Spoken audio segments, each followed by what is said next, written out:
So today we're going to continue our unit on bonding and talk about bond energy. So first let's kind of finish up our conversation about ionic compounds. Percent ionic character is the measured dipole moment of the bond divided by the calculated dipole moment of those plus and minus ions put together times 100%. So ionic character will increase with electronegativity difference. So the larger the difference, the more ionic character. No bond can ever reach 100% ionic character. And so what this means is that no bonds are completely ionic. So there's a couple of reasons for this. The first is that results are in the gas phase, not solid, and so that lends to them not being completely ionic. Also, many compounds contain polyatomics, which, if you remember, polyatomics are basically covalently bonded. So they're held together by covalent bonds, and then they're an ion that then join with usually a cation or sometimes an anion to form an ionic compound. And so we've got some covalent bonds going on there. So any compound that conducts an electric current when melted is also classified as ionic.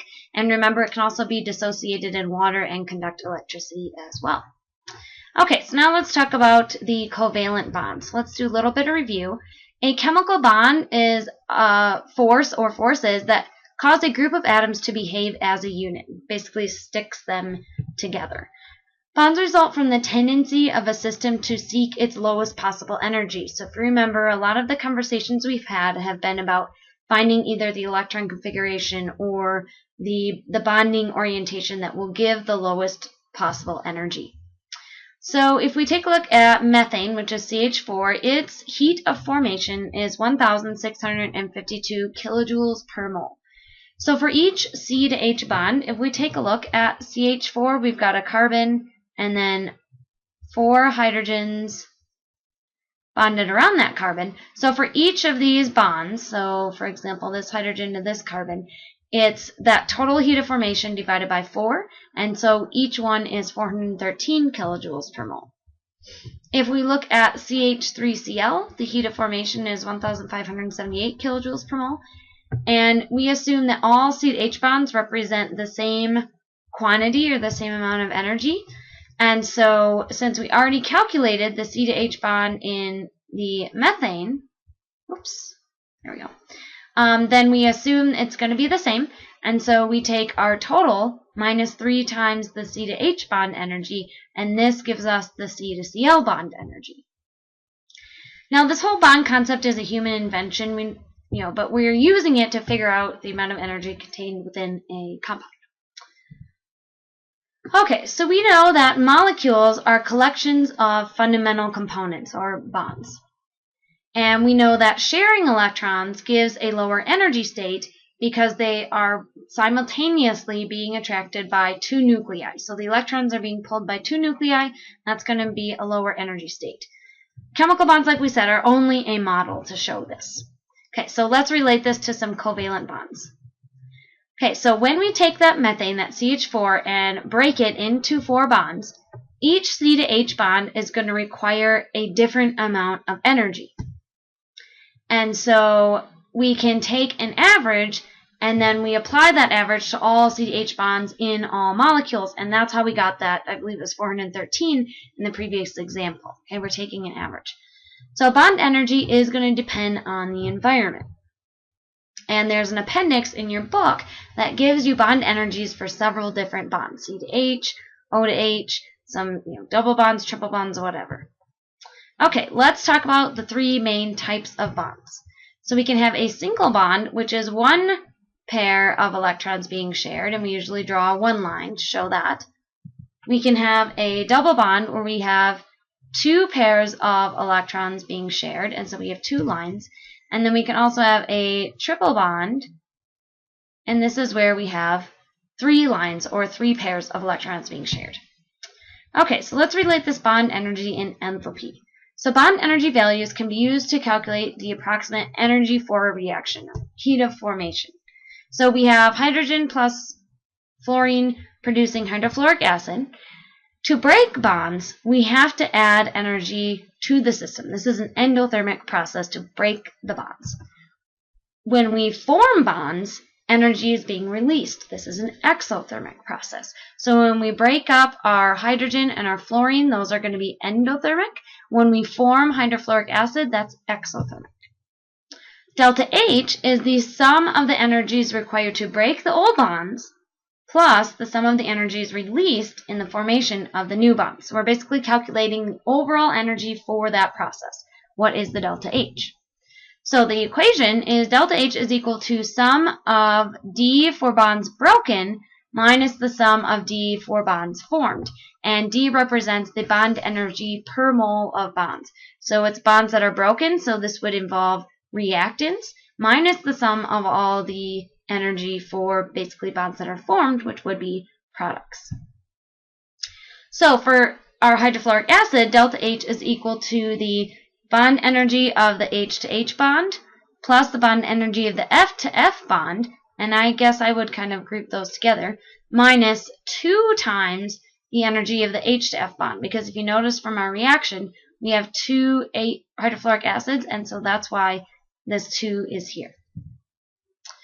Okay, so we can look up these values in a chart. So it's 1 mole from the H2, whoops, I keep hitting that button, times the H to H bond energy plus, and I would actually group these together like that, 1 mole times the F to F energy minus 2 times our H to F bond energy. And remember the 2 coming from the balanced chemical equation.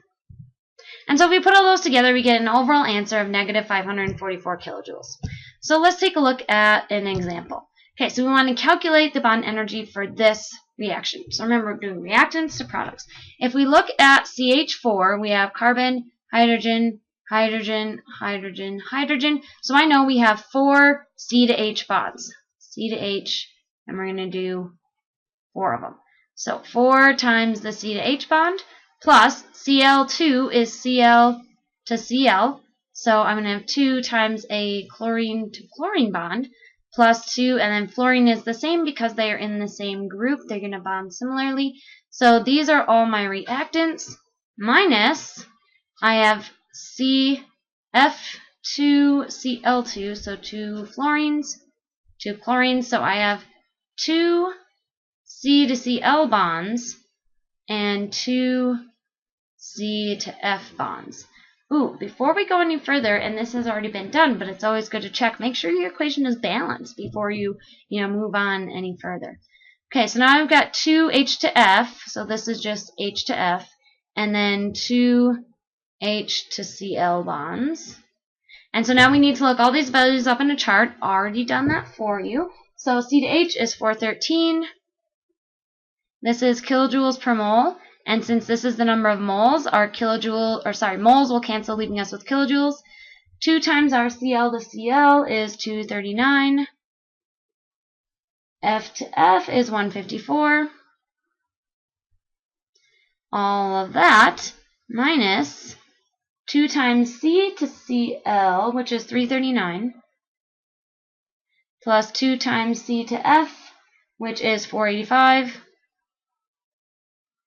plus 2 times H to F, which is 565 kilojoules per mole, and then 2 times H to Cl, which is 427 kilojoules per mole. So remember that D is always positive. This is where we're doing our endothermic to exothermic. So if we put all of that together, that gives us negative 1,194 kilojoules. So this overall is an exothermic process. Okay, let's relate this to the localized electron model. So a molecule is composed of atoms that are bound together by sharing pairs of electrons using the atomic orbitals of the bound atoms. Those bound electrons are what's going to determine sharing, bonding, etc. Okay, lone pairs are pairs of atoms that are localized on an atom. So if we take a look at, let's see, water is a good one. So we have hydrogen, oxygen, hydrogen, and then oxygen has 2 what we call lone pairs. So they're localized on that atom. Bonding pairs are pairs that are found in space between the atoms. So we drew a line here to represent a single bond, but this would be a bonded pair, and this would be a bonded pair, and they are shared between the oxygen and the hydrogen. Okay, there are three parts of this localized electron model. The first is that the description of the valence electron arrangement in the molecule, we use Lewis structures in order to do that arrangement. We will talk about Lewis structures. Prediction of the geometry of the molecule is through VESPER, which represents valence shell electron pair repulsion. So again, next time we're going to talk about Lewis structures, VESPER. And a description of the type of atomic orbitals used by the atoms to share electrons or hold lone pairs. And so we can take Lewis structure and VESPER and come up with different geometries. And so that's what we'll be doing next time. Okay, so here are your checks for understanding for section 3, which talked about bond energy. So number 1, can any compound ever be completely ionic? And explain your answer. Number 2, compare and contrast the 3 types of bonds, so single, double, and triple bonds. Number 3, discuss the relationship between energy in bond formation and bond breaking, and how does this relate to solving for bond enthalpy? Number 4, what is the difference between a lone and a bonded pair of electrons? And number 5, summarize the 3 parts of the localized electron model. So we'll discuss these in class. Have a good day.